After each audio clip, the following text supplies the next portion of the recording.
జిల్లా social media coordinator Karri Nagendra Babu కుటుంబాన్ని పంచాయతీరాజ్ గ్రామీణాభివృద్ధి స్త్రీ శిశు సంక్షేమ శాఖ మంత్రి ధనసరి అనసూయ సీతక్క పరామర్శించారు. మంగపేట మండలం రాజుపేట గ్రామానికి చెందిన నాగేంద్రబాబు తండ్రి కర్రి నర్సయ్య గారు అనారోగ్యంతో మరణించగా మంత్రి సీతక్క వారి చిత్రపటానికి పూలమాలలు వేస్తూ నివాళులర్పించారు. కుటుంబ సభ్యులకు ధైర్యం చెబుతూ తాము అండగా ఉంటామని హామీ ఇచ్చారు.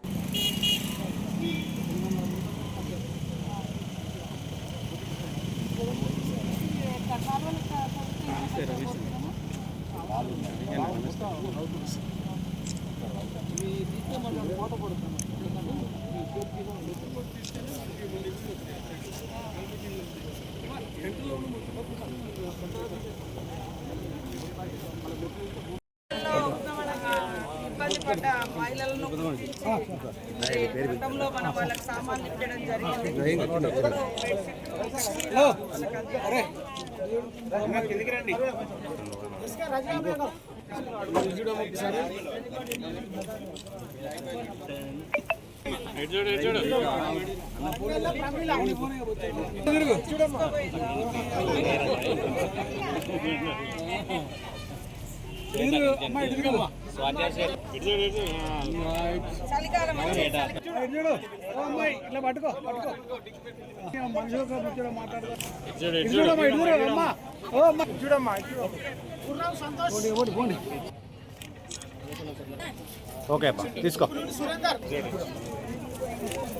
పెట్టడం జరిగింది.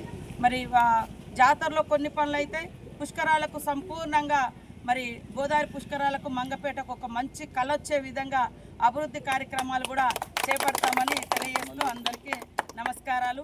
మల్లూరు టెంపుల్ కోసం కూడా సెంట్రల్ మినిస్టర్ గారికి 25 కోట్లతోటి ప్రతిపాదనలు ఇవ్వడం జరిగింది గజేందర్ సింగ్ షెకావత్ గారికి.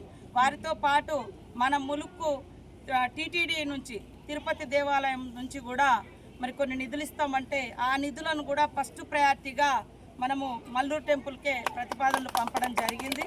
కాబట్టి మన సమ్మక్క సారలమ్మ తర్వాత నెక్స్ట్ మనము ఈ ప్రాంతంలో గుట్టలలో ఉండి మరి అందరికీ ఎంతో ఇష్టదైవంగా వెలుగొందుతున్నటువంటి లక్ష్మీనరసింహస్వామి టెంపుల్ను కూడా అభివృద్ధి చేసుకోవాలనే మొన్న పోయినప్పుడు సెంట్రల్ మినిస్టర్ గారికి ప్రత్యేకంగా మల్లూరు కోసము ఒక మరి డిఫరెంట్గా అవసరమైతే తాళ్లతో పైకి ఎక్కే విధంగా కూడా రోప్వే లాంటిది కూడా తయారు చేయాలని దాదాపుగా 2 నెలల క్రితమే నేను సంబంధిత గజేందర్ సింగ్ షెకావత్ గారిని కలవడం జరిగింది.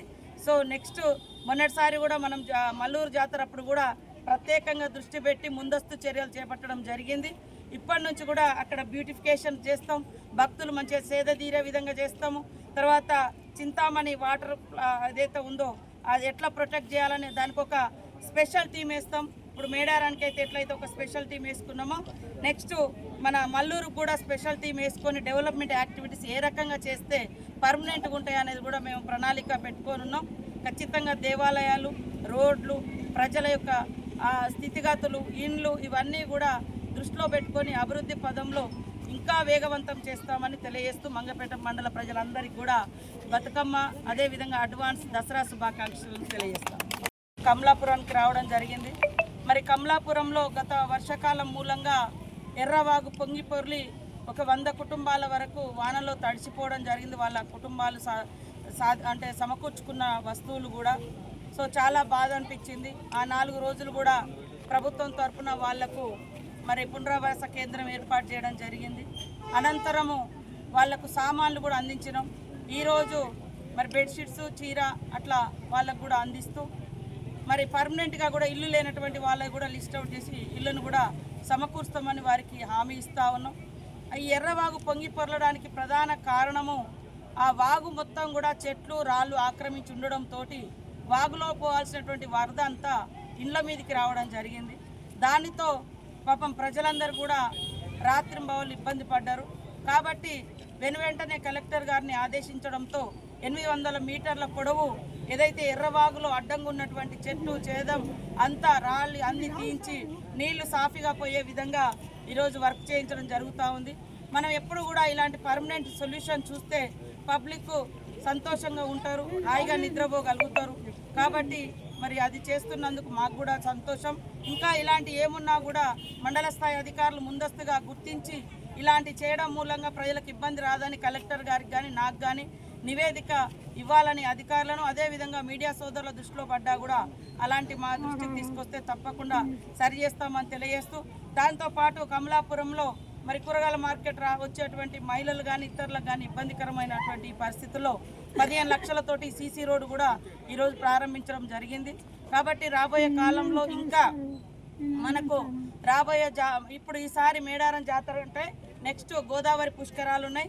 గోదావరి పుష్కరాలకు ముందే మరి మంగపేట హెడ్ క్వార్టర్ కూడా మంగపేట కానీ ఇవన్నీ రోడ్లు కానీ ఇవన్నీ ఇప్పటి నుంచే చేస్తాం. సెంట్రల్ లైటింగ్ ఉంది, సీసీ రోడ్ ఉంది, ఆల్రెడీ ప్రపోజల్లో ఉన్నాయి. ఇవన్నీ బస్ స్టాండ్ కూడా దగ్గరికి వచ్చింది.